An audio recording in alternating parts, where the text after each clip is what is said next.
நம்ம இந்தியாவில் ஒரு கம்பெனி ரெஜிஸ்டர் பண்ணியிருக்கோம், அதுக்கான லைசன்ஸ் எல்லாமே வாங்கியிருக்கோம். இதே லைசன்ஸ் அண்ட் ரெஜிஸ்ட்ரேஷன் வச்சு நம்ம ஃபாரினுக்கு எக்ஸ்பேண்ட் பண்ண முடியுமானா வாய்ப்பில்லை ராஜா.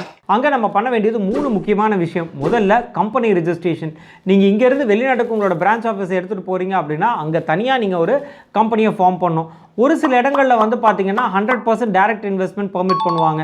பட் ஒரு சில இடங்களில் இன்னும் வந்து 100% டைரக்ட் இன்வெஸ்ட்மெண்ட் அப்படின்றது பர்மிட் பண்ணுறது இல்லை. ஸோ எந்த நாட்டுக்கு நீங்கள் எக்ஸ்பேண்ட் பண்ணுறீங்க அங்கே 100% டைரக்ட் இன்வெஸ்ட்மெண்ட் இருக்கா அப்படின்றத ஒரு வாட்டி என்ஷூர் பண்ணிக்கோங்க. இல்லைனா அங்கே இருக்கக்கூடிய லோக்கல் பார்ட்னரை நீங்கள் ஆட் பண்ண வேண்டியிருக்கும். ரெண்டாவது லைசன்சஸ்ங்க.